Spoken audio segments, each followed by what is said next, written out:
What is up, fantasy people? Welcome back to the True North Fantasy Pod.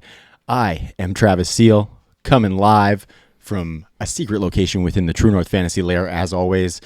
We are presented by Monkey Knife Fight, and sitting directly to my left, my on-screen right, is the man, the myth, the legend, co-hosting and West Coasting, Tyrell McLaughlin. How you doing tonight, buddy? Living the dream. Yeah, living the dream. Is it camera right or stage right? How do the kids don't say I don't stage know. right anymore? I guess not. No, we're not sitting on the stage, but it feels like a pretty slick little setup we got, buddy, because I must say we've got a new little equipment setup going on, and we are thoroughly enjoying ourselves. So hopefully it can provide a better experience for our listeners, because it's definitely a really good experience for us. This is fun.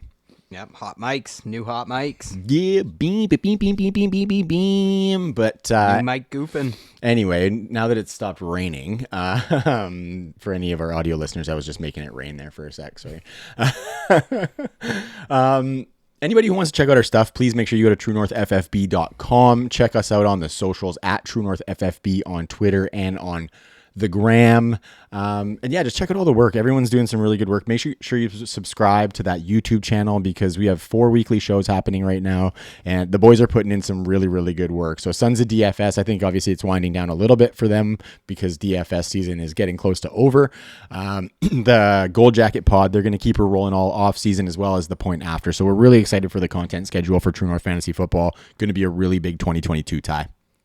Absolutely. And of course, as always, fantasypoints.com is the best resource everybody needs to make sure their subscription is in full effect. Heading into this off season, they have a wicked 2022 early bird special on right now that runs through the Super Bowl, I believe, and then our promo code will be back in action. But everyone should have a fantasypoints.com subscription as it is. It's the best information from the best people who are invested in the product. And yeah, Jake Tribby, one of their newest, youngest, least household names at this point, but he was I think recently nominated for an FSWA award. So it just the litany of accolades that these guys have accumulated, and now they're all in one place, and you don't have to follow them around. It's really an all-stop shop for all things fantasy, and the best fantasy players in the world are using this as one of their top resources, and you should be too. Absolutely, you should. And just a little shout out to the Fantasy Points Media Group to top that off, Ty. A lot of good work going on in the media group, some new brands coming on. So welcome to them, and go check it out on the Fantasy Points website. You can find it under affiliates, I believe, on their website, and you can see all the shows in there. All great people and great shows that they're doing. So thanks to them, and it's been cool to get to know them. And yeah, Ty on the video is pointing to that new Fantasy Points Media Group logo on the overlay. And if you saw that intro video, we did a little bit of video editing and got that motherfucker on there. Sorry, Ty, I'm just getting really, really excited here. That language is not a representation of Fantasy Points. We love them. Ty, I'm gonna get into the Epi rundown. I'm just so fired up with our new setup, Ty. Like, even before the show, I was saying, like, I am so fired up. It's 10 o'clock here in Victoria, British Columbia, 10 p.m. And I'm just hitting my stride. I can tell you that much. Second wind coming over here. Absolutely. It is a little bit windy outside, actually. But tonight, Ty, it is wide receiver week. We are getting into the wide receiver State of the Union. And I'll be completely honest, Ty, we had enough content on this show sheet for about 4 epis. So we're going to get through as much as we possibly can tonight. And a lot of this stuff is going to come out on the True North Pod throughout the offseason. So it's not all imperative that we hit it all now, Ty, but we're going to hit as much as we can because we got lots and we're excited to dive into it. Yeah, and make sure you're following us on Twitter, because a lot of the data and all that kind of stuff we will be tweeting out throughout the offseason, of course, even though we're all, of course, still enjoying NFL playoffs. Oh, man, yeah, we're getting down to conference championship week, so it's going to be exciting football. It's refreshing, I'll say, too, is like we're all dialed into fantasy so much, and it can be so X's and O's driven. Like, it's a very analytical process. It's like, as much math, and it's just nerdy stuff. Totally. But we still love football to its core, and the real life football playoffs is, especially once it gets down to just 4 teams and there's not as much DFS stuff, or you might be out of your playoff challenges, whatever. It is really enjoyable to just watch some good freaking football. No implications. This time of the year. Yeah. No implications. We can just enjoy these offenses and obviously some defensive play as well. But I like the refreshing faces with Joe Burrow and Matt Stafford in the conference championships. San Francisco was there a few years back, but they've got lots of new faces. Obviously Mahomes and the Chiefs, but we got to get used to them being there. And the Bills were very, very close to being in their spot as well. So we're just seeing a bunch of new teams roll over, new exciting offenses and stuff. And so we're excited to talk about them, Ty. We saw a lot of these wide receivers that we're going to talk about in some of those games this past week. And it's going to be fun. Wide receiver is such a plentiful position. We talked last week about the running back dead zone on the running back episode. And that's a really nice spot where you can hit some of these breakout wide receivers. And we're trying to target those guys and kind of identify who those guys are going to be.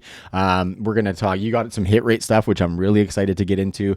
And we're going to talk a little bit of free agents as well. So tons of players, but we're going to dive right into these free agents. Ty, last week for running backs, we did the running back needy teams. We're not necessarily going to do that for the wide receivers this week, just because running back, you can kind of target those a little bit better. Whereas with wide receiver, almost every team is probably going to add a wide receiver at some level of the depth chart. So it's really exciting to dive into these free agents because some of these guys might turn out to be fantasy relevant for us sooner rather than later next season when they weren't on their previous team. So just going to dive into some of these free agents. I kind of tiered them out a little bit, Ty. So we're going to mainly dive into the kind of the first tier, so to speak. And then I'm just going to kind of rattle off some of the other ones because there are still some interesting names out there. One that I'm just looking at on the sheet right now, shout out to our buddy Ian Hart. It's Auden Tate. He is a deeper guy, but Ian is a huge Auden Tate truther. We like him too on the True North pod. But let's go up a couple echelons here, Ty. We're going to start right at the top. One of both of our favorite wide receivers, actually, and that would be Chris Godwin, leaving his post as the Tampa Bay Buccaneers 1A, 1B, whatever you want to call them, coming out of a really, really good situation. So I'm curious what you think about Godwin. Like, I know you've been a big fan in the past. Has any of that changed for you at all? Is the Brady factor, do you think he could be worse off with another quarterback? What's your take on Godwin, and what are you doing with him in your dynasty leagues? Yeah, there's definitely like a wide range of outcomes in terms of his quarterback play. All this stuff is up for debate. I don't think he's going to fall very far, though, no matter what happens, because Chris Godwin is that talented. Wide receiver 6 overall in points per game this year. Wide receiver 7 overall when he went down for the year in week 15, I believe. This all despite ranking outside the top 40, by the way, in weighted opportunity.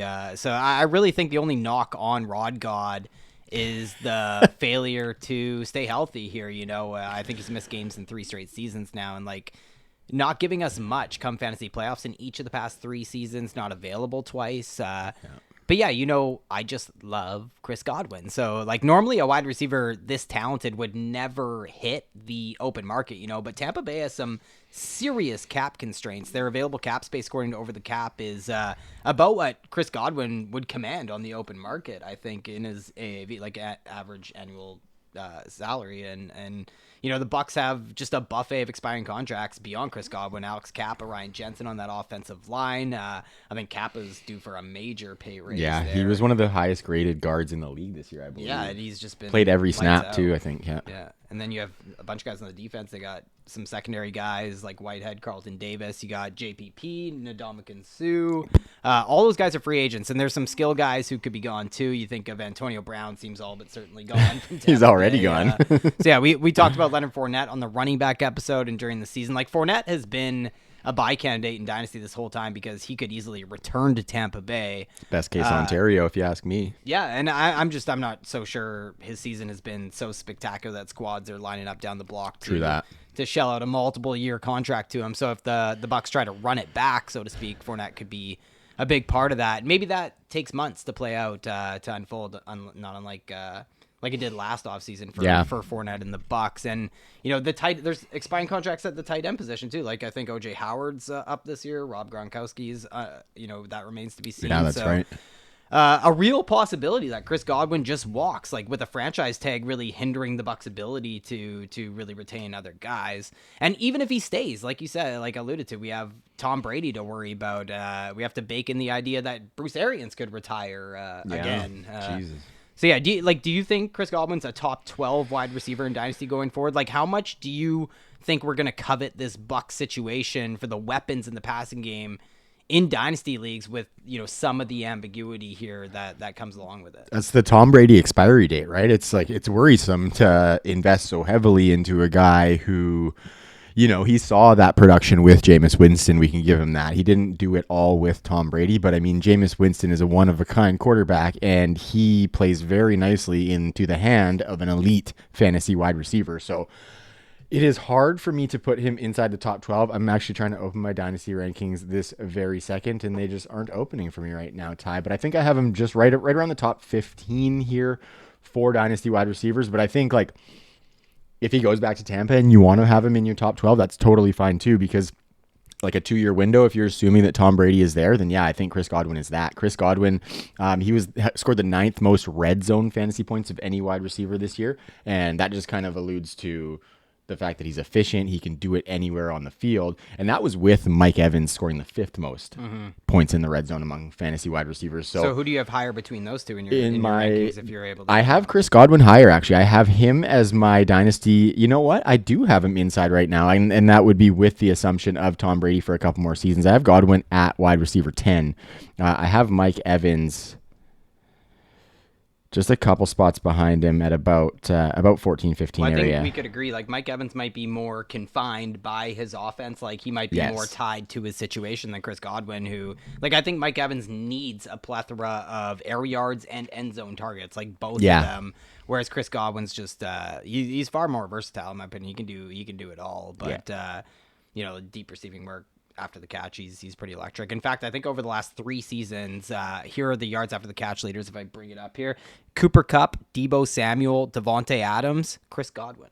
And since 2019, actually, Godwin averages about 82 yards receiving per game, which is 6th best amongst wide receivers, and a top 10 wide receiver in total points per game in PPR over that span. So yeah, he's a top 10 wide receiver for me in Dynasty. I think he would quickly acclimate to wherever he landed in free agency too, or even in a new system with a new quarterback in Tampa Bay. Like, I think, I have guys right around him like A.J. Brown. I think people would take A.J. Brown over him. I would make a deal where I'm acquiring Chris Godwin plus for A.J. Brown in Dynasty. Those are the kind of moves I like to make. Maybe try and sweeten the pot with a new Hopkins who's going to be 30 next season and try and get a Chris Godwin, things like that. Yeah, totally. No, I like it. I have him just above Deontay Johnson, DJ Moore, T. Higgins. I think Godwin is straight Bowla. Going to move on to the next guy. A lot less versatile than is Chris Godwin, but showed a lot more versatility than we expected out of him, and that would be Mike Williams in Los Angeles with the Chargers. Talk about a great system for longevity with Justin Herbert in the fold. Keenan Allen is getting up there in years while still producing. Like, this team's going to be ripe for a fresh wide receiver 1 in the coming few years with an elite quarterback already at the helm. So I think it's a great situation. Mike Dubs, do you think that was kind of a flash in the pan 4th year breakout, or do you think he can keep it going for that 5th year? They obviously didn't pick up the option on him. He's going to be looking to get paid. It's going to be hard to see him getting heavily paid out there, but I think he brought a lot more to the table than we had seen from him in his 3 previous seasons, Ty. Yeah, he remains kind of an anomaly. Like, he doesn't do a lot of the things that I want a wide receiver to, like, that I want to rely on, and so a lot of it does come down to the offense. Even looking at his season, like, we definitely want him to stay a Charger, that's for sure. Oh, yeah. We would love for them to work something out. But looking at, because Jalen Guyton's a free agent too, so they definitely, we're going to be interested in a Chargers wide receiver 2 on this team. Maybe we'll talk about some Josh Palmer, but JP. It really was a tale of 2 seasons, sort of. Like, wide receiver 1 overall ahead of Cooper Kupp after 5 games this season in half-point PPR scoring for Mike Williams. He was like the wide receiver 29 though from week 6 on. So what Mike Williams are you getting? He had over 22 PPR points in 4 of the first 5 games, a feat he failed to accomplish once over the next 10 games of the fantasy regular season.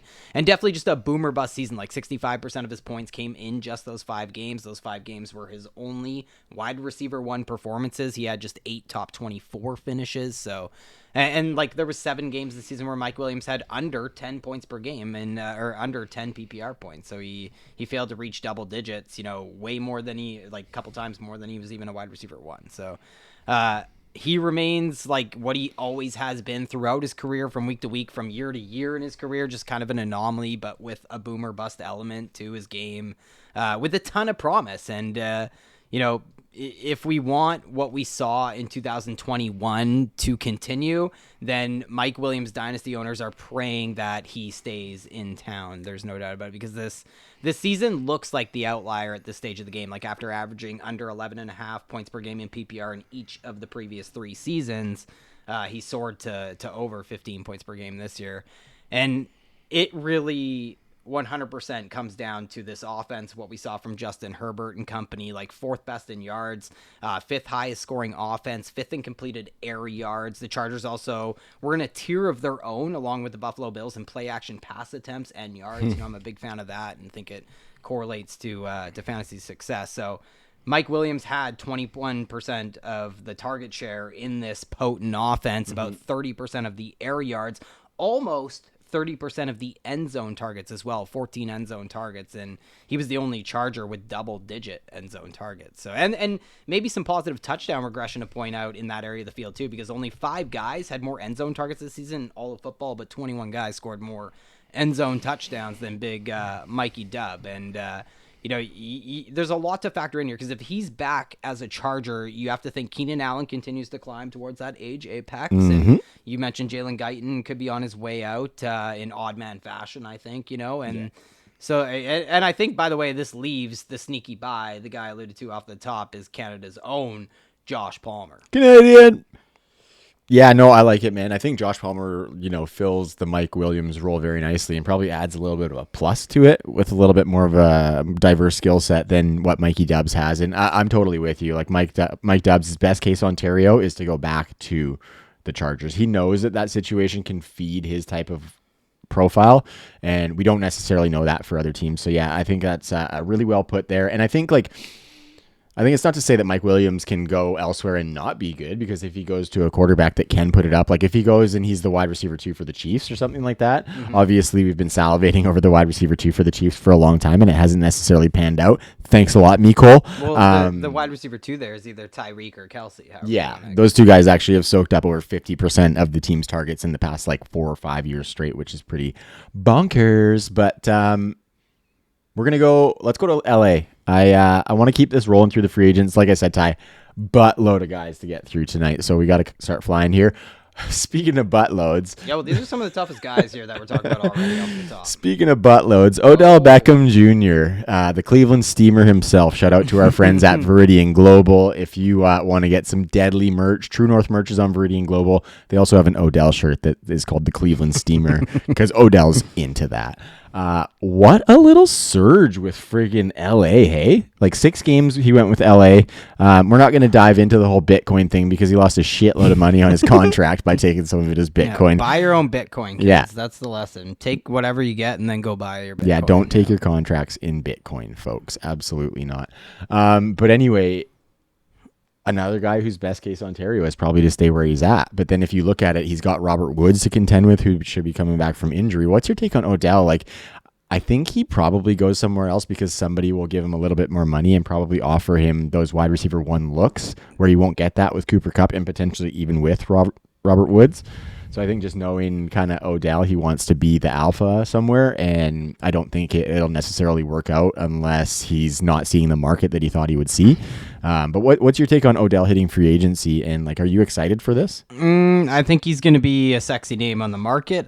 Is Odell Beckham an elite wide receiver 1 for a team? I think that's way up for debate. I think that definitely remains to be seen in the last couple of years. There's no doubt about it. I don't think he's back as a Ram. There's almost no way he can be. The Rams are just, in one of the worst cap situations in football. And yeah, you mentioned Robert Woods. I think that plays a big part. Van Jefferson certainly took another step in his career arc this season, and Cooper Kupp is dominating. So, the Rams also, in my opinion, erroneously spent that 3rd-round pick on Tutu Atwell. Well, maybe he gets more involved next year. Or maybe the Rams dip their toe into the 2022 wide receiver class, at the draft. 2nd round.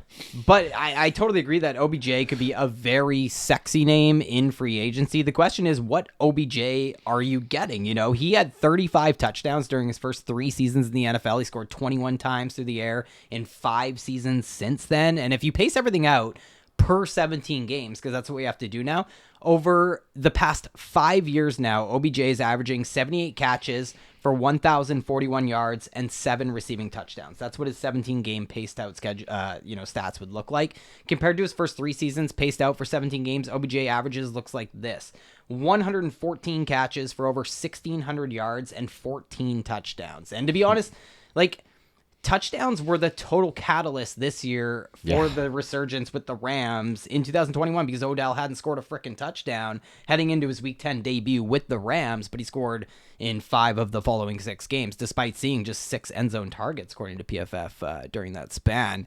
And even looking at his season overall, he didn't post a single 100-yard receiving game with the Browns or the Rams. OBJ has now gone 33 straight games without having 90 yards receiving in a game. That's more than 2 full seasons, or I guess not anymore in this 17-game era. But I don't even know that anymore. Is bad. That's not good, Bob. And actually, OBJ is just, that's quite the anti-streak, let's put it that way. And he's averaging under 40 yards receiving this year with both teams, the Rams and the Browns. So I just think I'm in the firm camp that OBJ isn't the same OBJ we fell in love with years back. Having said that, if he's willing to play for chump Bitcoin change, I guess we could call it. But if he's willing to take a haircut or something, that's what I worry about, is he's going to try and go somewhere and be a number 1, and it just might not work out because of the situation. But if he could land in a situation with good quarterback player in an advantageous system, or both, I think of a team like Arizona, you know what I mean? He'd look pretty fucking good across from Nuke in the desert. AJ Green, Christian Kirk, both free agents. So I think OBJ is very landing spot dependent. I don't think he's back with the Rams. But I also don't think he's a buy in Dynasty. I think he's probably a sell. I think you're totally right, especially because, like you said, he scored 5 touchdowns in his first 6 games with, was it 5 of his first 6, I think you said, with the Rams. People are going to be looking at that and thinking Odell's back, baby. And yeah, you definitely do that. I like Odell, and I don't mind, if he's producing well, I don't mind having him on my teams as a wide receiver too. But like you said, it hasn't been there. He didn't have one game this season, or he had one game, with more than 30 yards after the catch. And he's got games where he's, got 9, 8, 7, 6 targets. And Odell used to be the guy who took the slant to the house all the fucking time. So yeah, I'm with you. He's not necessarily that. He would really need an ideal situation like Los Angeles to produce to that level. And even at that point, I think he would probably be overproducing where he's at in his career. So I think you laid a lot of that stuff out really, really nice, Ty. That was some decent stuff on ODB. That not getting 100-yard game streak is pretty wild for Odell, because you'd think he was just a machine. Hopefully he breaks it this week in the playoffs, right? Yeah, absolutely. Absolutely. And even you look at his yards per route run time, just having a look, 1.41 yards per route run this year, steadily declined over the past 4 years. Yeah. After a rookie 2.75 and a sophomore 2.45 yards per route run, which is elite stuff. Really so stuff. Gonna move along here, Ty. This guy is a bit of an enigma for me. Somebody who we've seen some incredible flashes from. We had some high hopes coming into this season in an extremely dynamic offense, and that would be Michael Gallup. Just a side note, he signed with the Detroit Lions in a Madden franchise that we have, and he moved into wide receiver 1 status in the league. So maybe that's a sign of things to come for Michael Gallup in the future, Ty. I think this guy has a lot of the tools to be able to do that if he goes into a good situation. Not advocating for Detroit whatsoever, but what do you think about Michael Gallup's prospects in the future? Do you think he leaves Dallas, or do you think they maybe give Amari Cooper the boot and bring Michael Gallup back into the Lone Star State? Yeah, I think he might have. I think he could definitely hit the market and get more money than he can get staying in Dallas. So we'll see what happens with Kellen Moore and stuff like that. I think that's a big piece of the puzzle in Dallas in that passing game. But I might have fell too hard for Michael Gallup last year. I'll admit that. I don't think it was bad process. I mean, this offense certainly delivered in Dallas. And, you mentioned yards per route run. Michael Gallup's a good guy to look at. His yards per route run was 1.18 this season. It was above it was above 1.3, but below 1.4 in both his rookie and sophomore campaigns. And then 2020, Gallup was up over 2 yards per run, like 2.16 or something. So unfortunately, that season looks like the outlier at this stage. And for fantasy, he's just really had a few big games over the past couple of years now with some injuries mixed in. So Gallup probably ends up as a casualty in Dallas, I would say. That might be the only way that they can keep Amari Cooper in the mix and still have the ability to do other things. But I think Michael Gallup ends up as a complementary piece at best somewhere else, maybe even a one-dimensional contested catch kind of guy. He was actually one of the worst wide receivers in fantasy points scored over expectation in 2021, and was actually pretty bad in 2020 as well, much to my surprise. So definitely fading pretty hard on Michael Gallup. Yeah, no, I'm kind of neutral. Like I said, he's a bit of an enigma to me, right? And so he's not necessarily a guy who I would be going out and trying to acquire. Definitely, if somebody wanted to throw some offers for me for the prospects of him going out there and being a top 20 wide receiver, I'm going to be entertaining those all day.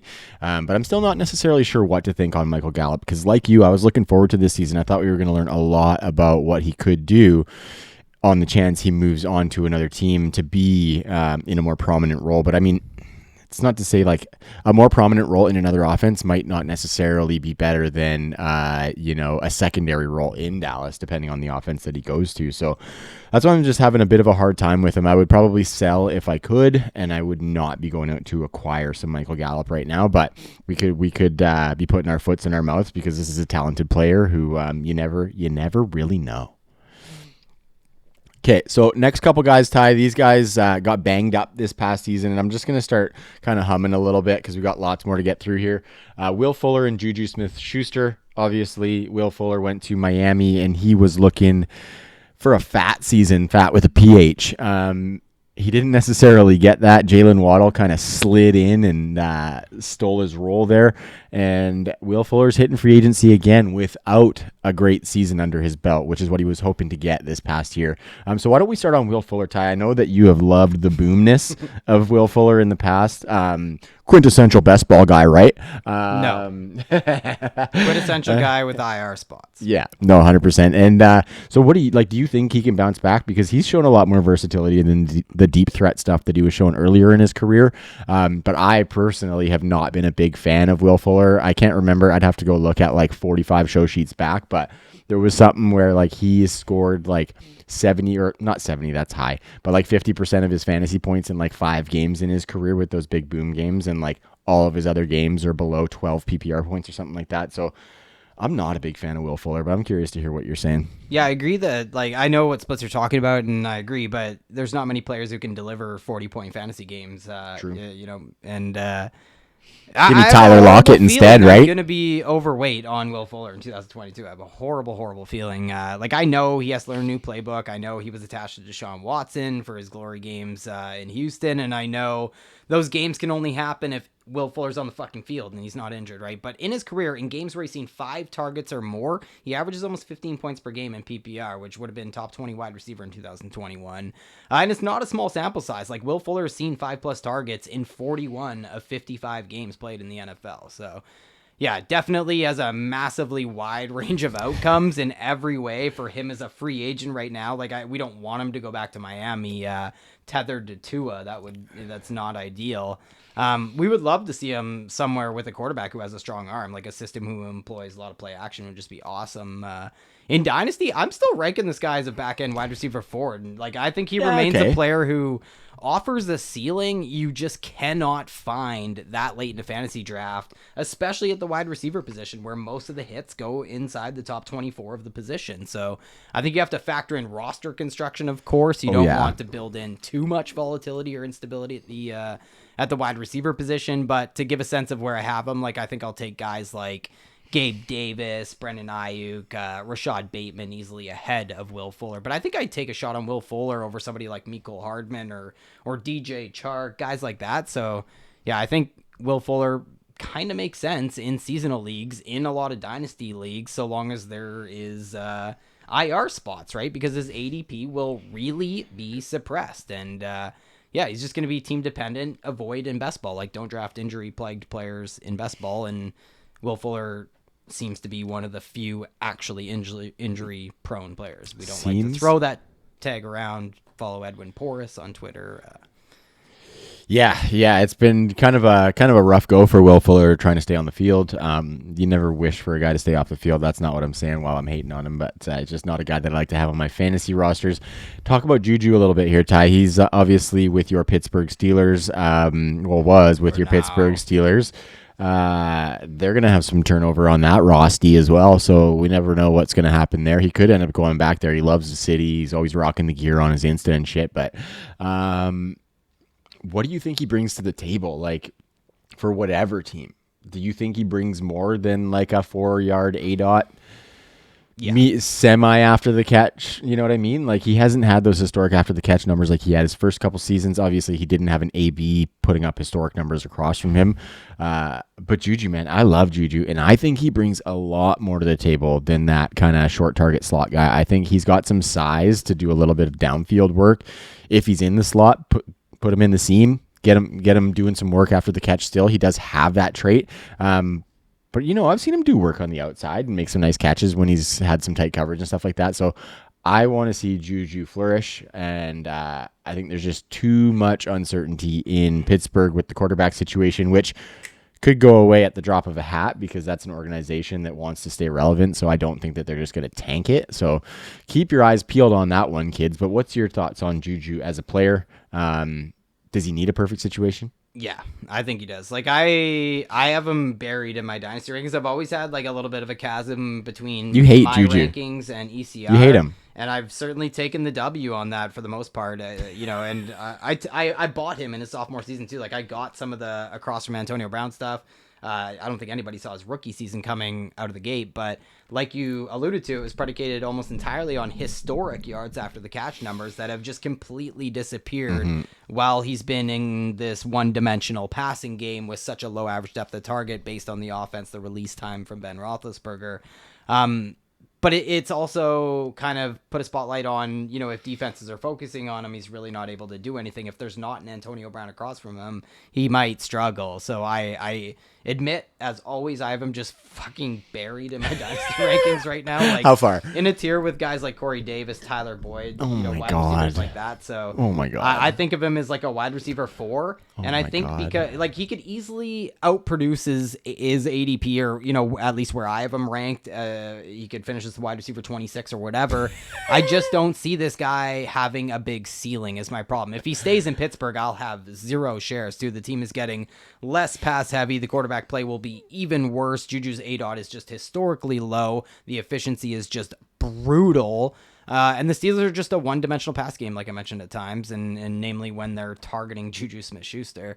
And yeah, just that yards after the catch just not being there. It's just really, we fell in love with the rookie and sophomore season. I mean, people really fell in love too. Like, he was like how the mighty have fallen. He was a top. I'm still smitten. Pick in like startups though. Yeah. Like that was wild. Yeah. So outside of like a dynamite landing spot, I think Juju is just a super sell. Yeah. Yeah. Even for if sure. we're taking like pennies on the dollar compared to return, we could have got a couple years ago in a dynasty league. See, I don't think I'm doing that. I think like at that point you just wait until he lands somewhere and then just build off the hype of that and sell him at that point. You know what I mean? Because I think you're getting peanuts for him right now, and I'd probably, you just hate Juju, man. It's brutal. Wide receiver 4, that's rough. I got him at wide receiver 36 right now. I saw what the league thought of him last offseason. Like I guess for so. The record, like he might go back to Pittsburgh because he could have gone to the Chiefs last year if he wanted to. He just decided to go back to Pittsburgh for some reason. He could be playing football right now.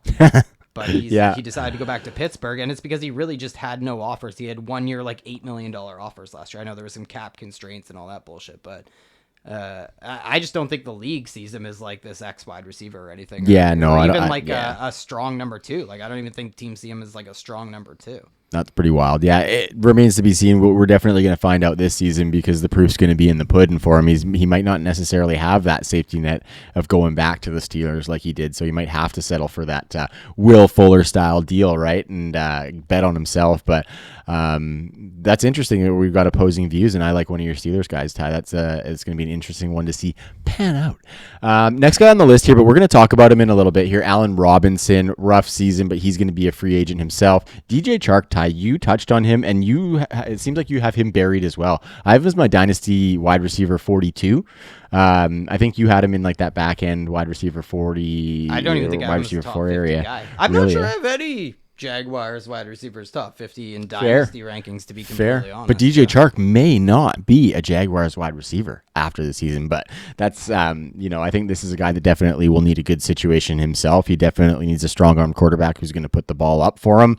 I think he's shown a little bit more of that, but I do think he's predominantly that downfield contested catch red zone monster, and that's what I kind of look for him to be, Ty. And I think he can do that on lower volume, but he has to have the right quarterback and offensive system.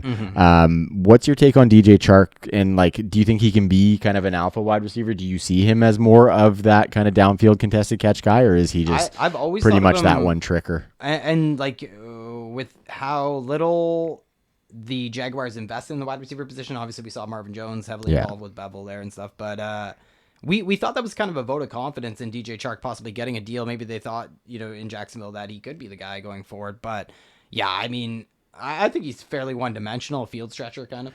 I don't see him as much more than that. And I just think, my rankings are very unfriendly to this passing game in Jacksonville, which is a far cry from trying to get a step ahead of Trevor Lawrence coming onto the scene. But yeah, they scored under 15 points per game on offense, the lowest scoring offense in all of football in Jacksonville, 6th fewest yards, 4th fewest plays. So they were a slow, inefficient, shitty scoring offense. And I think only the Giants turned the ball over more. They were just a bad football team. 3rd fewest yards after the catch as a team, 20% bad throw percentage on Pro Football Reference, the 3rd worst, 3rd lowest on target percentage. So Trevor Lawrence taking a massive step in season 2 is, the only thing that you can hope for if you're looking at some of these wide receivers in Jacksonville, because DJ Chark certainly didn't play himself into a nice contract on the open market here. No, and he was banged up. So I could see him back in Jacksonville easily because they want depth at the wide receiver position there, I would imagine, and I'm sure they have some plans for it. And he, he does things that LaVisca and Marvin Jones don't necessarily do. Like Marvin Jones will at least stop doing that soon. Yeah, totally. I definitely think he's got a little bit more electricity than Marvin. And Bevel's back as well. We could see what we saw this year, and that's Marvin Jones getting those deep shots drawn up for him in the first quarter that are, scripted plays. So that was scary too if you own DJ Chark. Yeah, and that's a dagger in the heart of DJ Chark's production, 100%. Marvin Jones going back there, if Darrell Bevel is a part of that staff, those guys are boys from the Detroit days. And, like you said, Ty, Marvin Jones does do a lot of the stuff that DJ Chark does, especially in the red zone, which is where we're hoping to see DJ Chark get the most of his production, because we want DJ Chark to get double-digit touchdowns, but Marvin Jones kills that. Who would you take between the two? I think I take DJ Chark. I think he's only 23, 24 still. Yeah, it's definitely almost 10 years. Definitely an 8. But take the age apart. If they're both in Jacksonville, I might still go DJ Chark. I don't know. I just think I think I have him back to back. Yeah, I don't know exactly where I got MJJ. I don't think quite as close. But again, like I said, I'm a little bit higher than you on DJ Chark. I have him as my wide receiver 42. MJJ's in that early 50s area. So a little bit of a gap between those two. Next guy, you touched on him when we talked Juju, Ty. Let's get into it. Antonio walked off the field in the middle of the game. Brown. Is anybody giving this guy a shot? I think so. I mean, the wide receiver 8 in points per game this season. Really hard to pin down his value. If you're asking me where I value him in Dynasty, he's definitely a hold at this stage in Dynasty if you own him. I'm sure somebody will take a shot on him, though. I mean, the Bucs said 0 tolerance, yet he was back towards the end of the season after his suspension, his ridiculous suspension. So there's really no rules or anything when it comes to players as talented as Antonio Brown. I've always said that. I always will say that. So when he does land on a team, he likely becomes instantly fantasy viable, though, and he'll get a big bump in value. He'll shoot up dynasty rankings the second he does sign with somebody this offseason. Yeah, AB will tell you that there's no rules for AB, too. AB will tell you that, too. He doesn't play by anybody's rules, not even his own. It probably doesn't even bleed his own blood. Yeah, no, I think he's going to land somewhere and he's probably going to produce for fantasy, but I'm not touching him with the 20-foot pole myself, just because, you might think you have a wide receiver 2, but then you just have a dead roster spot. So we ain't want none of that. I'm going to fire off a couple names here, Ty, and then we're going to get into some of these other big names that we've wanted to talk about, the meat and potatoes of the show, so to speak. Although we already pretty much have an entire show recorded, which is fantastic. We knew that coming in. We're good. So some of the other names we got Traequan Smith, Christian Kirk. You know what, Ty? Do you want to cut the piss off and make a little second episode of all that stuff there? Yeah, we could talk about free agents like a little bit after the NFL playoffs. I think would be good time, but it definitely, I think the reason we tried to force it in here is because we wanted to talk about wide receiver needy teams, but you can't really do that at this stage of the game without talking about some of these free agents. Like we're talking about Buffalo and Arizona, two of the most potent passing games in all of football. They both have multiple free agent wide receivers. They also have young guys like Rondell Moore and Gabriel Davis. So we wanted to talk about some of those guys. And we failed to even talk about guys like Tyler Johnson and stuff when it comes to Chris Godwin possibly departing in Tampa Bay. Jalen Darden. So there's a lot more to dive into when it comes to free agency, and we'll definitely hit that after the playoffs. Hundo peasy. Okay, Ty, so we're going to get into the meat and potatoes of the episode, and we're just going to do a bunch of check-ins on a bunch of these wide receivers. We like to do that. We like to dive into a player, talk about their situation, talk about what we saw, and talk about what we think we're going to see moving forward. And so these guys are, let's just say, big changes amongst the big producers. So these are guys who have previously been heartthrobs for fantasy of the past for us, or that we've wanted to break out. Some of them we've seen break out. Some of them we've seen opposite breakout. So basically tank. Don't know what I was going for there, but some of them I think we want to see, like, how real is it? Like, where does this now cement them going forward because of the season they had? Yeah, and talk about cement. This guy has cemented himself into my heart for sure, and that would be Cooper Kupp. Huge seasons, probably one of the best fantasy seasons we've seen. Obviously, he has, from a wide receiver, obviously he had that extra game to do it in with the Rams, but man, Cooper Kupp, what a year.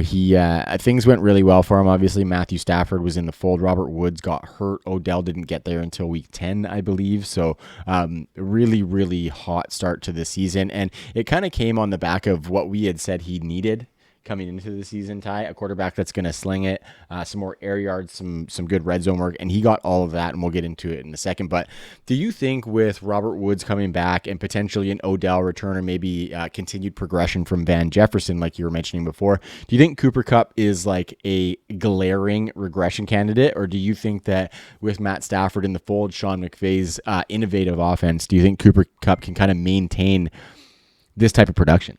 No, I think you touched on a lot of that. Like, the Rams really did transform in 2021. We were buying the shit out of going from one end of the spectrum with Jared Goff to the complete opposite end of the spectrum, which was the high-end range of outcomes that Matthew Stafford still had to offer. And he hit that pretty high-end range of outcomes for sure, which could constitute a regression candidate. But who's to say they can't continue this success going forward? Like, we know the scheme. It was also, after all, Stafford's first season in McVay's system in LA, and they ranked second in completed air yards, first on a per attempt basis, and you add in the after the catch machine with Kupp, with Woods back in the fold. It's hard to not think that they could continue this.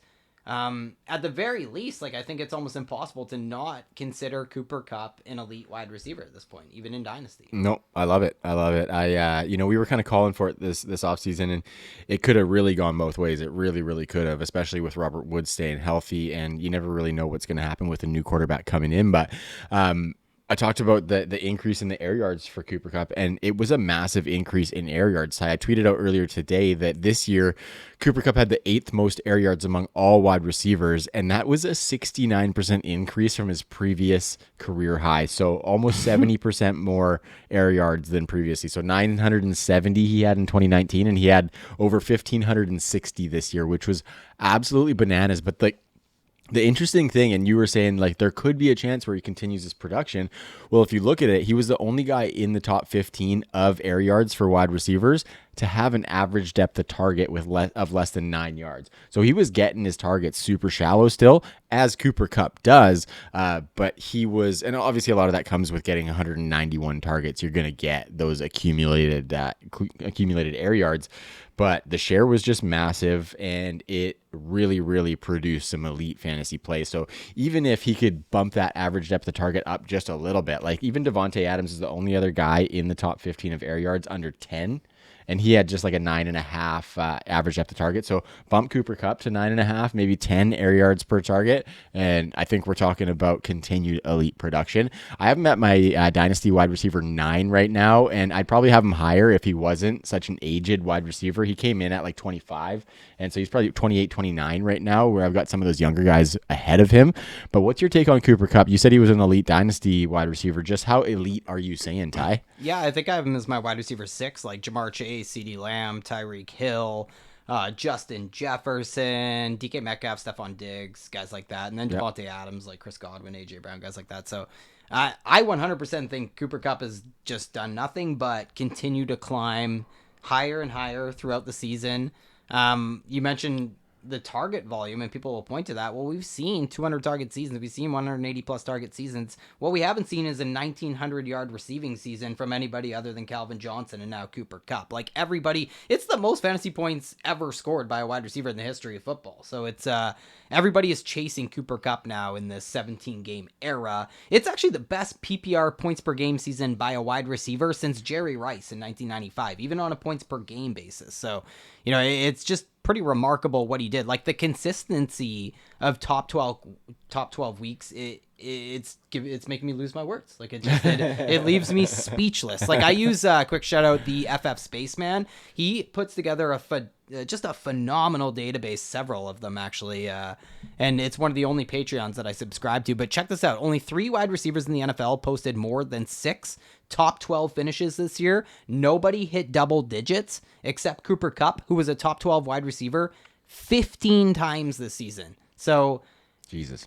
You know, regression, smagression. This will definitely be Cooper Kupp's career year, yes, but it's going to get baked into his price a little bit, I think. And Kupp is just, he's good at scoring fucking touchdowns. Like, he's just really good. He led the NFL in red zone targets and receptions, but 7 players actually had more end zone targets than Cooper Kupp. And we talked a lot during the offseason for the Rams, like they should look to pass the ball a lot more in close in the post-Goff era in LA. And we know that could continue to be the case. And we know what Cooper Kupp offers after the catch. He was the best in show this season. He's top 5 in yards after the catch amongst wide receivers in back-to-back years now. And yeah, I just think we talked about this transformation that the Rams have kind of undergone while keeping some of the essence of the Sean McVay system in place. And it's all just a fantastically well-oiled machine, and we want pieces from it. And Cooper Kupp has that chemistry and rapport on paper now with Matthew Stafford.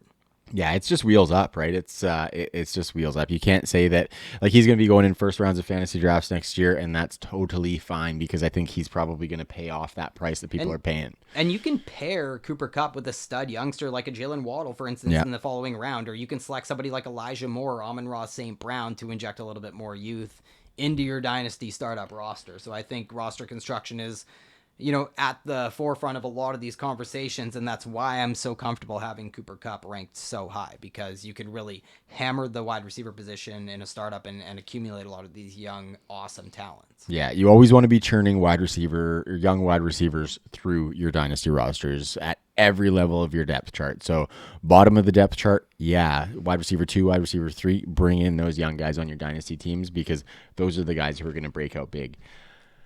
Okay, Ted, speaking of breakout big, Deebo freaking Samuel this season with the San Francisco 49ers. What a year he had. It was that was a huge miss for me. I've never been a huge Deebo guy. I will say that. But he proved me wrong. I'm personally still in the camp where I don't think he's elite long term. I think Trey Lance is going to change a lot of things, which is kind of what we were saying coming into the season, Ty. And I haven't necessarily moved a ton off of that stance, but where are you sitting on Deebo? Like, has he changed your mind on the Brandon Ayuk conversation? Because I know you are a big Brandon Ayuk fan. Yeah, he's definitely made Brandon Ayuk fall in my rankings, not unlike Robert Woods, right? Like the same thing with Robert Woods. These guys have fallen down my board because of these ascensions that we've seen.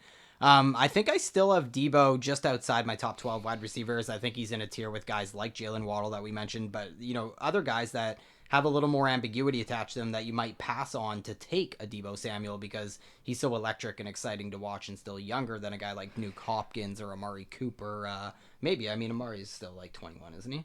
That guy just doesn't age. Yeah, no. But yeah, I mean, what can you say about the season Debo Samuel had? And we just mentioned Cooper Kupp. Cooper Kupp's the only guy who has more yards after the catch than Debo Samuel since Debo Samuel entered the league. And Debo Samuel's missed a dozen games. Yeah, he's been that span. That was really incredible. impressive. That was really impressive. Averages 10 yards after the catch per reception in his career. And so like every time he catches the ball, he's averaging what a first down is in football every time. So it seems like a cheat code for football teams to let him touch the ball.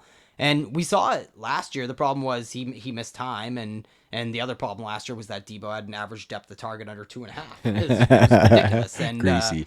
That shot up to like 8 something this year. So, and only stands to improve if and when Trey Lance possibly takes the reins in San Francisco. And that increase in average depth of target, that's what led to like a 1,400-yard season for Debo. And I just think the explosive plays are just out of control, almost built in. He's just a big play waiting to happen every time he touches the ball. And in 2021, just with his catches, nobody had more 40-yard receptions than Debo.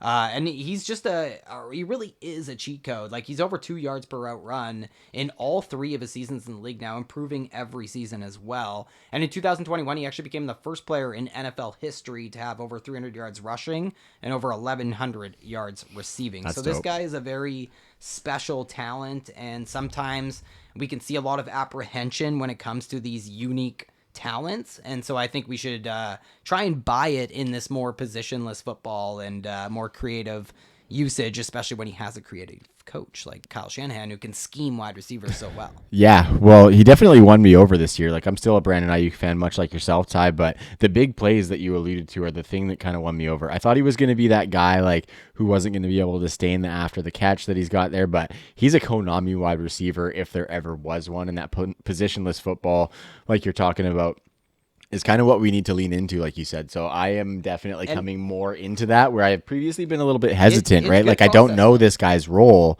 so why do I want to invest in something that's so unknown? Well, we know it now, and Debo is it. Has been like yards after the catch isn't necessarily what you want to rely on. It's not as sticky as air yards and stuff, and frankly, it is almost reflective of a lower ceiling player sometimes. Yeah. Somebody is so reliant on yards after the catch as opposed to just getting the yards before the catch is much easier when you just have to catch the ball instead of make 4 guys miss on your way to getting the same yardage. So it's just that there are outliers in every rule, and Cooper Kupp and Debo Samuel have been the outliers over the last few years in the NFL when it comes to yards after the catch. Maybe Devontae Adams deserves to be in that conversation as well. Totally. And Ty, I know that chicks dig the long ball, but in my opinion, yards after the catch are way doper. Like I would rather see a guy break a bunch of tackles for 60 than a deep bomb with a guy catching an easy one for 60. And what we're seeing with Cooper Kupp, with Debo Samuel, with these average depths of target that are over 8 and not like, very low like a Jalen Waddle or like Debo last year, that when you do offer them a little bit of air yards and you offer them some big playability, they deliver, and that's how they can have this crazy ceiling when you think of them as lower ceiling plays. So well, and like it's a treat, and you target the offenses and the schemes. So and the sweet thing is that those 8 average depth of target yards aren't necessarily that high a bar to get that ceiling, you know what I mean? So it's not a huge increase that these types of guys need teams really quick to get that. The Rams and the 49ers, they have McVay and Shanahan respectively, but play action is a big piece of this puzzle. And I think Cooper Kupp obviously a little more end zone targets and all that kind of stuff, and red zone targets, and Debo just a little more explosive this year. Mm-hmm. The Konami code rushing. Totally. So a counterpart, so to speak, of the San Francisco 49ers in one of those conference championship games is the Cincinnati Bengals. And I don't know if that's necessarily a counterpart, because I guess you might call the Rams their counterpart, but that's the Super Bowl match. There we go. Yeah. That would be wild. The Niners and the Bengals. I actually heard on the broadcast.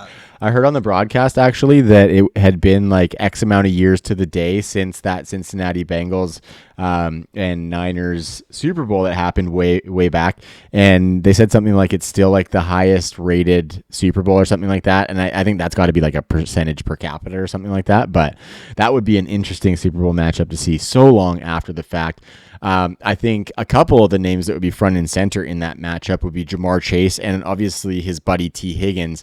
We're going to start with Ja'Marr Chase, but I think it kind of makes sense to intertwine these guys with each other a little bit in such a bright future in Cincinnati with Joe Burrow. And we saw Joe Burrow hit some of that ceiling towards the end of the year this season, and that's what's got us salivating for T. Higgins and Ja'Marr Chase. So talk about them, Ty. First, why don't you start with where you've got them in your rankings and how far apart you have Ja'Marr Chase and T. Higgins in your rankings?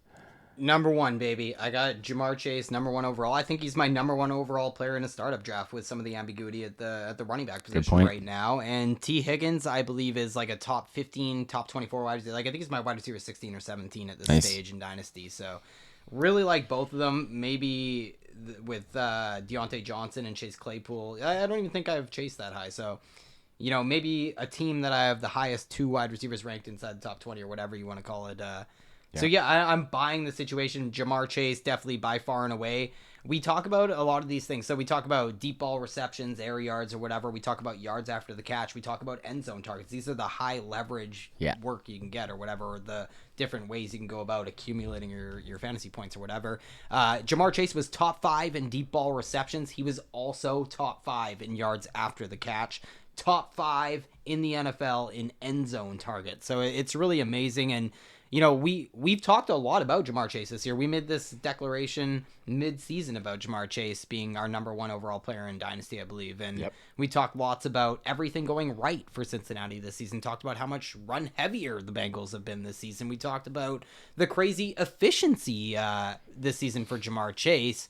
But, you know, there could be an increase in volume next year if the Bengals aren't as dominant or whatever. And I just think there is a lot of room to grow for Ja'Marr Chase. And, you know, we almost always buy a sophomore season. And, you know, all we want is NFL level production put on paper to continue the career comps that Ja'Marr Chase has put himself in the company of coming out of college. And now with this first year, this, you know, borderline historic first season in the NFL, sky's the limit for Ja'Marr Chase attached to his college quarterback, Joe Burrow, and a pass heavy scheme that, you know, happened to be a little more run heavy than we anticipated this year. Totally, but still produced this season from him. You mentioned the volume could go up. Only 141 targets, Ty. That's not an astronomical amount when we look at Cooper Kupp got 191 this year in a 17-game season. 95 receptions, 1,680 yards, 13 touchdowns for Ja'Marr Chase. And you said all that deep work. The guy got 768 yards after the catch as well. So massive rookie season, and it's only up for him. And even like contested catch situations, I think he probably could be a little bit more efficient. 33 contested targets and only 12 contested catches. Obviously, you don't necessarily want a guy to be, you know, having a plethora of contested targets because that means he's not necessarily separating. But, you know, Ja'Marr Chase is that dude. 21 missed tackles forced out of a wide receiver is awesome. And that's how that's how you can be top 5 in yards after the catch when you're also top 5 in deep targets and stuff. Like, exactly. He's doing it when he does get those short targets, those slants. You know, he's doing a lot with them. I like it. And of course, T. Higgins is gonna see a lot of end zone targets and a lot of contested catches himself. And Joe Burrow is down to throw it up to whichever one of those guys is not getting blanketed by a safety over the top. Yeah, I liked seeing that. I liked seeing that Joe Burrow didn't always prioritize Ja'Marr Chase over T. Higgins. I like that they can both operate within that ecosystem, and Joe Burrow's not necessarily just going to play favorites with his college teammate, because T. Higgins is that dude too. The guy had 121 targets of his own this year, 82 receptions, 1,197 yards, just under 1,200, and 6 touchdowns. And that right there is a fat spot for positive regression. T. Higgins scoring 6 touchdowns. He scored 6 in the first 2 seasons of his career, actually. And I think, like, I would probably bet the over on 6 touchdowns for T. Higgins next year, to be completely honest with you. In a full season with that chemistry, I think T. Higgins is a candidate to put up double-digit touchdowns every single season. Not going to be that yards after the catch guy like Ja'Marr Chase. That's the beauty of these guys too, is they're very defined in their profiles and their roles. I think Ja'Marr Chase, very all-around, can do a lot of the things T. Higgins can do. I don't think T can do all the things that Ja'Marr Chase can necessarily do, but I think they complement each other really nicely, and we even saw some versatility from T. Higgins this year, where he's going over the middle, catching some of those intermediate routes, and not necessarily all end zone and deep target work. So I think wheels up for him too, man. I've got him at wide receiver 14 in Dynasty myself. And my point about the run game, like if Mixon and Pierre or whoever, Mixon and blank, Chris Evans, who I don't know, but if their run game is still doing what they did this year, next year, that's a good thing. That just means that their run game is setting up their passing game, which is the entire point of this offense, is to have the passing game humming. And if it takes the run game to set that up and have teams not play high safety looks against them every time, despite the weaponry that they put forward at the wide receiver position, then that's just going to lend to those efficient seasons. All I'm saying is that if it isn't as efficient next year, then maybe the volume will be able to compensate for that. So I think both these guys have high ceilings, and I just think the Bengals are built to play in any game script, and they're also always looking to get Ja'Marr Chase and T. Higgins involved. Improved defense for them, and Zach Taylor did a much better job this year than I thought. Because he was not in my good books after last year. I'll tell you that much. I definitely did not like Zach Taylor coming in this year. So. Completely opposite of the dynamism provided by Ja'Marr Chase and T. Higgins is Hunter Renfro in Las Vegas, Ty. Unreal year for the slot substitute teacher, though. I will give him that. He brought his half zip every day, gave her 110, and lo and behold, he had a really, really good season. Now, the coaching change could have a little bit of impact for him, but he really continued to produce even after Chucky was out of the building. I think a potential quarterback change might be kind of a bigger dent in his armor, so to speak. But I think his defined production profile, defined role, can operate in most offenses with most quarterbacks. So I think he would probably be a safer guy as opposed to if it's like a deep target guy who is getting this change around him. But what's your take on Hunter Renfro, man? Do you think, like, is he a top 24 wide receiver for you going forward, or is there too much uncertainty? Nah. Do you think that was just kind of like a flash in the pan season? I don't know. Like, you have to give it up. Like, he might have been one of the best picks in all of fantasy this season. Yeah, what did you call him? The sub teacher? I love that. The slot substitute teacher. Yeah, he kind of reminds me of like a math teacher. I think he looks like one. Yeah. Said that before, but no, I made it up. No, that was me. As the wide receiver 10 this year overall in PPR leagues, like that is insane. And the FFPC. Like in best ball leagues from August until the beginning of the season, like peak draft season there. He was being drafted as the wide receiver 99. He was going as the Gretzky pick around pick 300 overall. Happy birthday to Gretz. It's his birthday today. Is it really? For real. Yeah, it's Gretz's birthday, January 26th. What up?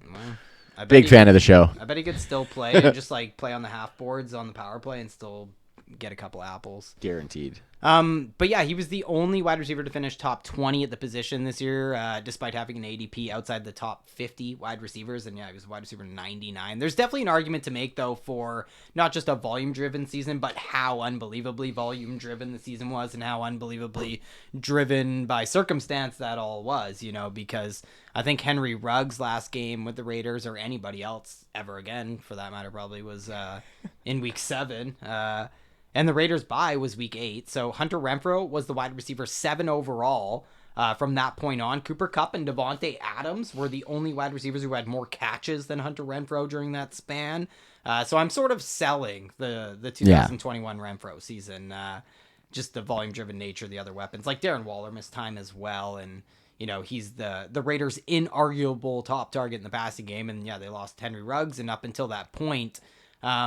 I think both Henry Ruggs and Hunter Renfro were averaging more than 12 points per game in PPR, but under 13. So they were pretty close towards pretty close to each other. And even at the end of the year there, like Renfro was no league winner.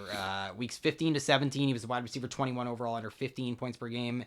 Under 15 PPR points in all 3 games during the fantasy playoffs. Meanwhile, Zay Jones was the wide receiver 16 overall. Outscored him big time during the playoffs. So teams figured out that Renfro was like the man in the passing game eventually, and the Raiders and Derek Carr had no problem kind of moving more towards other guys. And then you think about next year, like maybe Zay Jones and Hunter Renfro kind of cannibalize each other in 2022, both being behind Darren Waller, and we know the running backs are more involved in the passing game as well. Maybe even Bryan Edwards truthers have some of their dreams come true somehow. Yeah. But maybe the Raiders, should be a team that stand out as one of the more likely squads to be in that wide receiver market as well, right? Agreed. Both in free agency and the draft, I would say. And this is all under the guise, like you alluded to, of a new regime, a new head coach, a new GM, all of whom have zero ties to these players, including Hunter Renfro. And for that matter, like you kind of hinted, maybe Derek Carr gets dealt and they go full rebuild, full rebuild mode in Las Vegas. And we know Derek Carr's skill set really aligns with Hunter Renfro, especially once, Henry Ruggs and that vertical element in the offense kind of just went away. So as far as value that I place on Hunter Renfro in Dynasty, it ain't much. Like, I definitely a sell candidate, in my opinion, if you could fetch wide receiver 2 prices. Oh, yeah. I think you could, too. Really? Yeah. See, I depending thought on the like league hold, mate. but he's definitely a sell then. Maybe you could sell him come redraft season, like if they don't do much there. Maybe. But I'd straight up take guys like Tyler Johnson, Nico Collins. Like, I do not really want Nico Collins is a bit strong. I definitely would do some Tyler Johnson. Yeah, maybe I'm being a little silly, a little tongue-in-cheek, but I think it just comes down to like my skepticism when it comes to the ceiling that Hunter Renfro offers, in my opinion. Like if I have a Hollywood Brown or a Devontae Smith on my squad, maybe that's where I'd add a Hunter Renfro in certain instances where roster construction like really sways me, but it feels like this could end up as Renfro's career year by a wide margin, and again, driven by volume, which was mostly driven by circumstance. Well, yeah, and I think like he's not going to be a guy who's scoring 9 touchdowns every season. He scored 9 this year after 2 last year and only 4 the previous year. And I think some of that came with Derek Carr's trust in him. All 9 of those touchdowns were in the red zone. He was the 4th highest scoring wide receiver in the red zone all season long.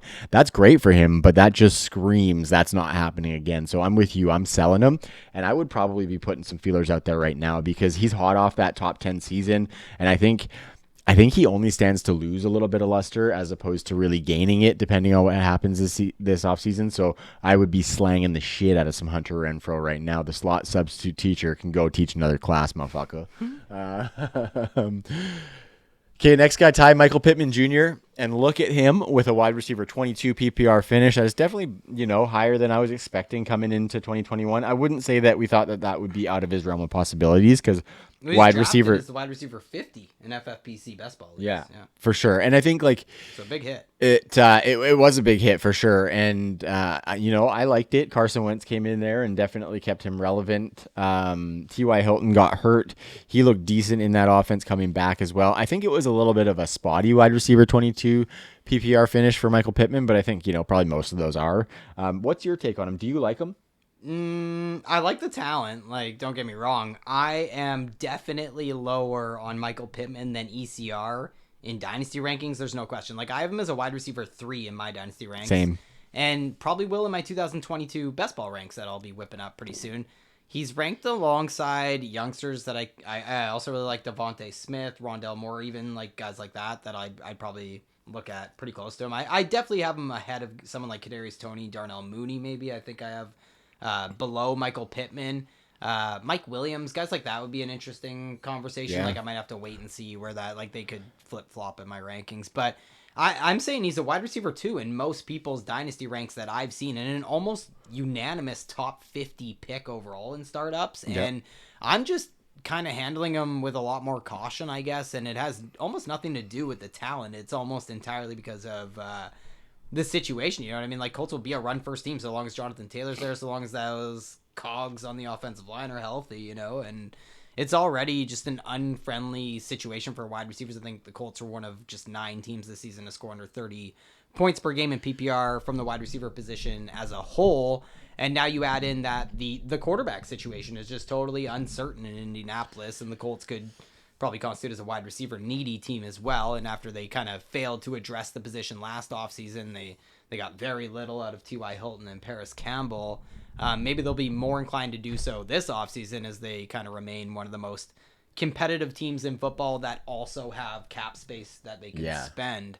So I like Michael Pittman. He can do a lot of things really well. The talent's almost undeniable, but there's so many attractive names at the wide receiver position that I kind of just want over him still, because they don't have as many obstacles to overcome as I see it to deliver that top 12 season, which I'm looking for. If I'm drafting a wide receiver 2, I want a ceiling to be wide receiver 1 season, you know what I mean? And the ceiling, I guess, is what I have concerns about. Like, even this year, you kind of alluded to it, there just wasn't many big weeks, right? Like a top 12 wide receiver in just 3 games this season. Pittman hit 21 PPR points just one single time. And the reason I worry about the team is that, like Michael Pitman needs volume. That's the problem here. In 11 games where Pittman caught 5 balls or more, he averaged over 17.5 points per game PPR. Really nice. In games he caught fewer than 5 passes, he barely averaged 5 fantasy points. Yeah. I just don't see the spike touchdown season being able to compensate or even stack on top of volume, you know what I mean? Yeah. That I'm already worried about, which is what I think he would need to compensate to give you that like special season. So, and if you look at PFF, like Michael Pitman led the team by a wide margin in red zone targets, but barely top 20 overall. And when you look at end zone targets, he saw 7, which led the Colts, but barely. Like the margin is far less pronounced, and like 50 guys in the NFL had more.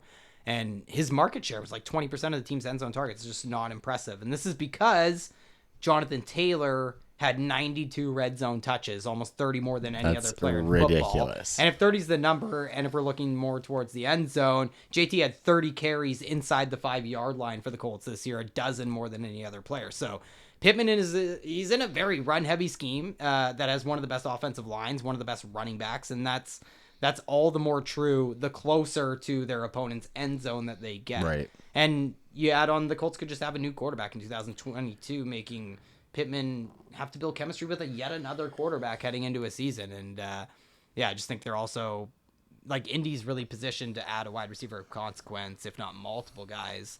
And that's just too many concerns, too many potential lumps to the head, like AKA down weeks, from somebody who will cost weekly fantasy lineup starter prices. Totally. And I think, like, to me, he's kind of a bit of a catch and fall down type receiver. Like, he's not like on Alshon levels of that just yet. But he's kind of a bit of that. 6'4", 220, hasn't gotten a lot of yards after the catch so far in his 2-year career. And yeah, it's just like you mentioned, like, if you're drafting a wide receiver 2, you want a guy who has wide receiver 1 ceiling. Further to that, if I'm drafting a guy who looks like the clear-cut top wide receiver on his offense, I also want that type of ceiling out of that guy, or I'm probably not even going to be diving into that offense. So, Michael Pittman is definitely doesn't look like he's on our radar this season, Ty, or for Dino, in fact. Yeah, it's tough. So we're going to talk a little CD Lamb here, Ty, and we're running pretty long here. We'll make a call pretty soon here as far as how deep we're going into these guys. But CD Lamb, the wide receiver 15 in PPR this season.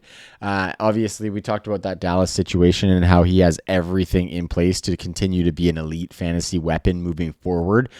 Really quick, Ty, I caught a little bit of flack on Twitter for having CD Lamb over Justin Jefferson in my dynasty rankings, and I don't think that's as spicy of a take as Twitter would have let me believe. But where do you sit on the CD Lamb versus Justin Jefferson situation? Yeah, I think I'd take CeeDee Lamb over Justin Jefferson, but Nice. I think Justin Jefferson is going to be number 1 in some people's dynasty rankings. Good point.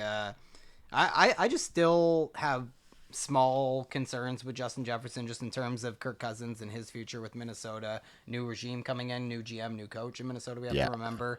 Adam Thielen, people like to think that he's on his way out. I'm just not so sure that is the case. We know he doesn't have as much tread on his tires as some guys. So, and Irv Smith's coming back, and that's a run-first scheme that I don't think they're going to go away from, because Kirk Cousins has so much success in that outside zone scheme. Yeah. The play action, the flood concepts, and everything. So I think, Justin Jefferson, you have to bank on this elite, borderline historic efficiency, and that's just hard to do.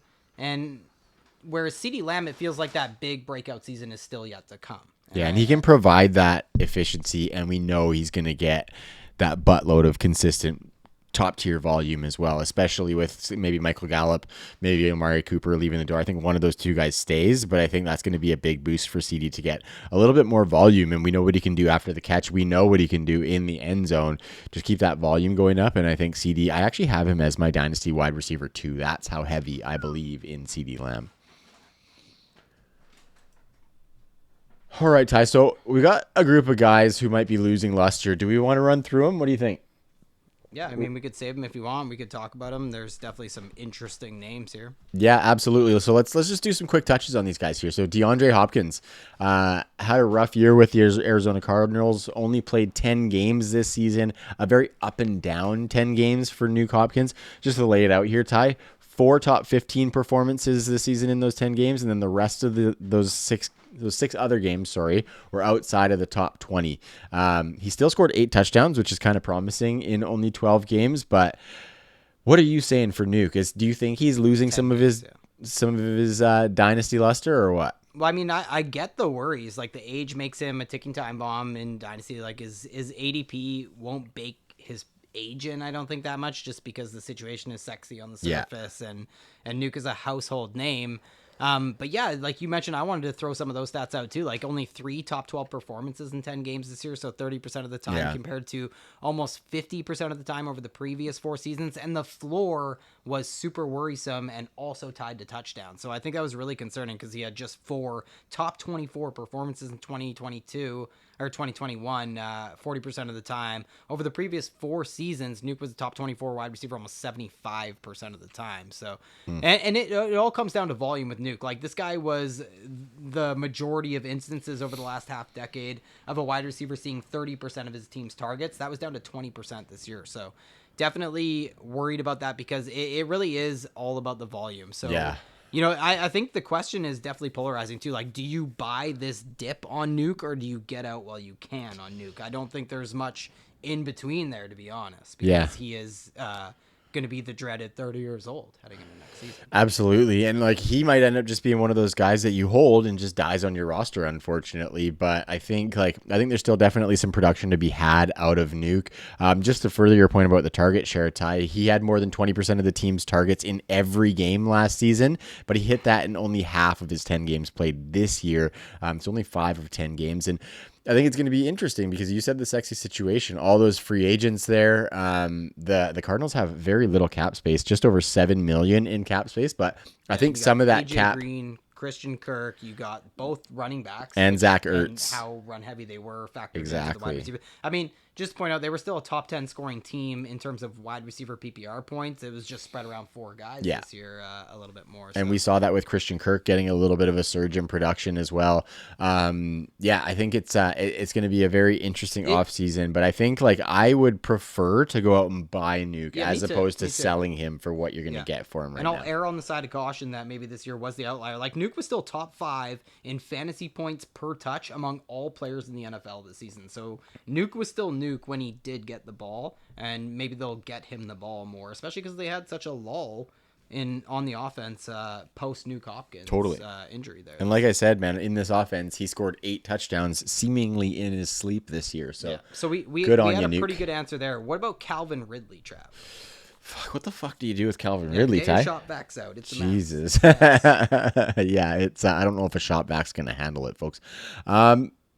I don't know. It's really hard. I have him, if I'm looking at my ranks here, I still do have him inside my top 36. I think I got him at wide receiver 29, and he's a candidate to jet up those rankings if I know that he's coming back for 2022. He's a candidate to fall down those rankings if I don't know what he's going to happen, or what's going to happen with him. I think he's back playing in 2022, but I kind of think it's going to be not with the Falcons, just because he's coming up on needing a new contract, and they're a team that's very, very close, on the fence of rebuilding this team. Matt Ryan's not long for the quarterback position there. Obviously, Kyle Pitts being the young guy, I think this would be the time for them to kind of blow it up, put some young pieces around a generational tight end. And in that situation, I don't know if they're necessarily going to be paying Calvin Ridley what he's going to want. And in saying that, what's he going to want? And then how does this half a season that he just took off play into his leverage for getting what he wants there? So I'm holding the shit out of him. I'm not selling, because I think I could be taking a huge lump on what I might get for him. And I probably wouldn't be going out and buying either because somebody's going to want you to pay up for them. Exactly. And that's what I think. Like, so completely bury the lead. Like, ignore the elephant in the room, or not in the room in Calvin Ridley's case. Like, just analyze the situation. We warned the Falcons could look totally different under Arthur Smith, and the volume in particular that propped up this passing game, for fantasy, it could go away. We're saying, and it did it ever, right? And leaving Matt Ryan's future up for debate, as you alluded to. So the situation kind of sucks, and the quarterback play is deteriorating, diminishing, dying, whatever you want to call it. Kyle Pitts probably ends up being ahead of Calvin Ridley, possibly, at some point in the pecking order. Yeah. Inside this pacified passing Maybe. game. And then you have Cordell Patterson and Mike Davis. I think both are free agents, and both guys, like, they could, be substituted by a more conventional 1-2 punch. I think replacement level players. Heavy. The offensive line can't possibly be worse. So the only question I have is how much of that is going to get baked into his price. On top of the uncertainty and wide range of outcomes that Calvin Ridley as a human being has as a football player, right? So I don't even know if he's going to play in 2022 right around, let alone as a Falcon. Maybe the Falcons deal him or so, who knows? Yeah. I hope he kind of does end up elsewhere, to be honest. I think that would be the first step in propping him back up. But I worry that no matter what happens, folks are going to just go right back into bed with Calvin Ridley. Like, lest we forget how high his ADP was this past offseason. So I like Ridley as a wide receiver 3 in Dynasty, like you alluded to, but it's trippy to think that he's around some other heat bags like Michael Thomas, Robert Woods. Like, maybe you do inherit some risk on your best ball or Dynasty roster at that point in the draft when you're looking at these Michael Thomas, Robert Woods types. Yeah, he definitely brought some new meaning to his nickname, the Riddler, this year, because he is definitely a riddle that we're looking to solve. Just to throw in there, like, and this is true with a lot of guys, like, I think the trajectory of your team really factors in heavily. Like, if you want to compete right away, try and build an instant competitor, are you more of a productive struggle kind of guy? Like, those are the questions you're asking yourself, because that could dictate whether you go Calvin Ridley or maybe a veteran like Brandon Cooks or Adam Thielen, in a draft. So definitely have to ask those questions. Yeah. Okay, Ty, so this guy, we're talking about some guys that lost their luster. I don't know if we need to spend too much time on this guy right now. There is a ton to unpack, so we could go down a fat rabbit hole on Allen Robinson. Ty, has he lost his luster for you as a fantasy asset? Yeah, a little bit. Like, I mean, there's dream scenarios where he could land in a good spot or anything. I don't really know what that means. I don't know if he's back in Chicago either. I don't think so either. He's a free agent. I agent. just don't really know what to do with Allen Robinson, because he certainly hasn't played where he's going to have teams lining up down the block to acquire services for what he's going to be asking for. And yeah, I just think what we saw was super concerning with Darnell Mooney just completely passing him. And that's what my dynasty rankings reflect, that obviously. So yeah, I mean, he scored as a top 24 wide receiver in 17 games over the previous 2 seasons heading into 2021. This year, A-Rob didn't deliver a single top 24 wide receiver performance. Garbage. Which is just crazy. Career worst 1.13 yards per route run, according to PFF, under 2.5 yards after the catch per reception. Converted just 1/3 of his contested catches and more than 3 times fewer catches for a first down in 2021 compared to 2020. So he's just, everything went away for Allen Robinson in 2021. Had zero chemistry to build with Justin Fields, and the offensive line in Chicago just offered zero protection for them to be able to throw those good contested catches or whatever you want to call them. I just don't think Allen Robinson has a lot going for him. He really needs a quarterback who can deliver pinpoint accuracy. Yeah. Yeah, and I think it's going to be hard to find that and hard to invest in that for our dynasty teams. Just a little perspective on that. Allen Robinson only scored 1 touchdown all season this year, and that's on 66 targets. Also on those 66 targets, he didn't even clear 450 receiving yards. And guys like Cedric Wilson and Quez Watkins both had only 61 targets, so 5 less, but they both cleared 600 receiving yards on the season, where Allen Robinson didn't even get to 450. So not good, Bob. Not good. I mean, the guy's still only 28, so maybe he bounces back and gives us a top 36 season. He can't fall much further. Exactly. So is he a throw-in on a trade at this point? Because I will take Allen Robinson as a throw-in on a trade right now, but I'm not going to go and acquire him as a centerpiece of a deal by any means. So if you're putting feelers out there and you think you have a little bit more value on your side of a trade, see if you can toss Allen Robinson on from the other guy's perspective and get that deal done, and get yourself a guy who, he has a top 12 capable profile as an athlete and as a player. You know what I mean? He just needs that situation to come together around him, and it could happen. Yeah, he's one of the worst wide receiver picks in all of fantasy this year. Well, in the past 6 years, he's twice been one of the best, if not the single best wide receiver pick in fantasy drafts. And yeah, he can't really be anything but a buy. He's cheap and his value can really only increase this offseason as the bad taste in people's mouths kind of dissipates. He'll get the free agent bump. Maybe Sean Payton ends up in Chicago. Oh God. But if you own Allen Robinson, my point is your feet are glued to the pedals of this. Yeah, totally. He's another one who might just have to die on the old dynasty roster.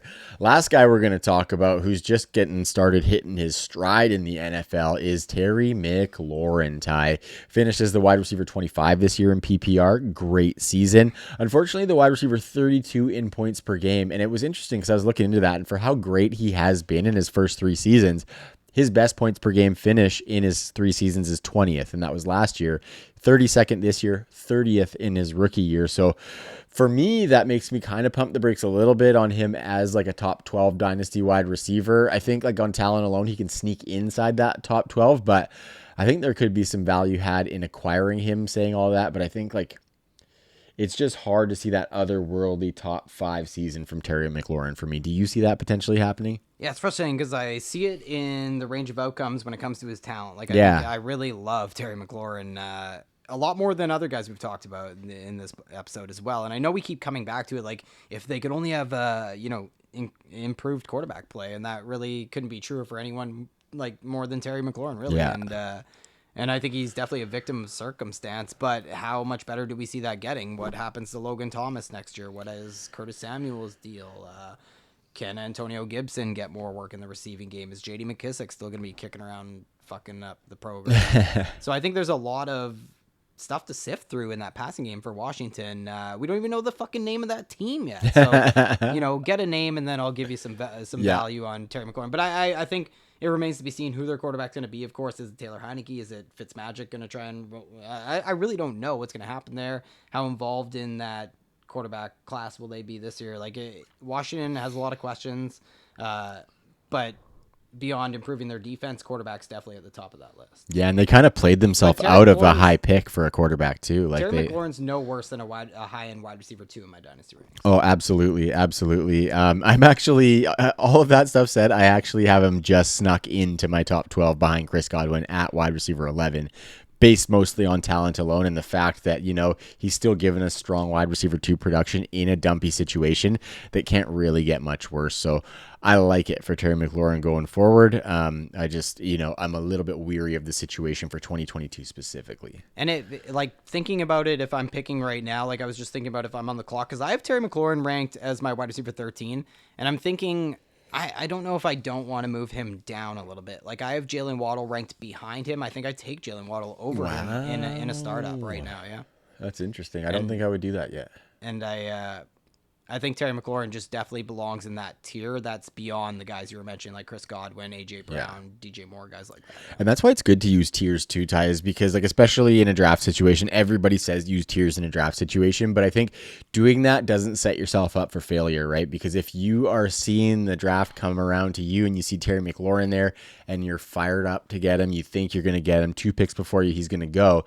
If you have a tier where you're okay with taking a bunch of those guys in that spot who you think are going to give you similar production, you're not going to be so butthurt about Terry McLaurin getting drafted ahead of you, because you might be able to get a DJ Moore, you might be able to get a Jalen Waddle, a T Higgins in that range, and they can give you equal production to what you're probably going to get out of Terry McLaurin. So no, I like that. I think that was really, really well put there with the situation and whatnot. Whew. That's all she wrote, Ty. We did it. That was a good one. We got our new rigs that are still working, so that's a positive. We were able to manage that technology, so look at us go here, Ty. Such a jam-packed episode. I forgot to mention all of our wonderful sponsors. We talked about Fantasy Points Media Group off the top. Monkey Knife Fight, obviously. Lights are going to turn off. Yeah, no doubt. We got to keep these motherfuckers on, pay them bills. Monkey Knife Fight, promo code TNFF for an instant match on your first deposit of up to $100. Love them. Go check out the player props. Good stuff going on for all sorts of sports over at Monkey Knife Fight. Trophy Smack, level your shit up. Level your league up with Trophy Smack. You can get a free championship ring with our promo code TNFF on your purchase of a trophy or a belt. So you've seen in some of our previous shows, I usually have the belt rocking for the show. Really, really nice little units. And the trophies are so customizable as well. It's unbelievable what you can do with some of the hardware at Trophy Smack. TNFF will get you a free championship ring with the purchase of a trophy or belt. Last, but most certainly not least, our newest sponsor. I think this is like our first mention of our newest sponsor, and that would be Underdog Fantasy. We're a little bit late to the Underdog party, I will say, Ty. All of our buddies have been doing the Underdog thing for a while, partnered up with the pod, and we decided it was time. Shout out to Andrew from over at Underdog. Great guy, great guy. I had met him previously, and then, now he's working for Underdog, so it just seemed like a seamless little transition over as well. And our promo code, it's the same deal as the Monkey Knife Fight one. TNFF will get you an instant match of your first deposit up to $100. Really excited about this partnership. There's some really cool ways that we can share the games that we're jumping in with Underdog, as well as the best ball opportunities, Ty. We're going to be getting heavy into the best ball stuff real quick, and that's Underdog's bread and butter. They came into the scene really hot last season, and that was on the back of their best ball drafts. Did a great job. Platform is beautiful to navigate, looks great. It's functional as well. Like, there's not that many fantasy football platforms that marry functionality and aesthetics, and these guys do it really, really well. So guys like Hayden Winks, I believe Josh Norris from formerly of Roto World also there. So they're bringing some studs in there, and guys I really respect their work as well. Yeah, so go check it out, TNFF, and be on the lookout on our Twitter accounts, because we'll be dropping some best ball drafts that you can jump in with us throughout the off season. Yeah, I like it. I'm super fired up for that. So big thanks to them over there. And then the other logo that Ty was pointing at there is Viridian Global. Go check them out. We talked about it earlier. You got the True North merch there. You got all the other brand merch there. Get one of these crispy chapeaus. Actually, I don't think this one's in the catalog. This is one of the older models, but we got a newer, fresher one up there for you. And we're always looking at some new designs as well. So ViridianGlobal.com, as well as you can find them through our site at TrueNorthFFB.com as well. All right, Ty, any party shots with the people tonight? Nope, maybe I'll tweet out some hit rate stuff. We didn't get to that. We definitely have a lot more to cover. Oh, yeah. On the wide receiver front. Yeah, and that's like the offseason is just getting started. We've got sophomore wide receivers to dive into. We touched on Jamar Chase and Jalen Waddle there. Tons more of those guys. We got some potential breakouts that we want to talk about as well. So lots more on the docket. Keep her dialed to the TNFF pod. Make sure you are subscribed to that YouTube channel. And that's where you're going to get most of our work, as well as at TrueNorthFFB.com. You can see what all the crew is doing. So until next week, thank you very much. Peace.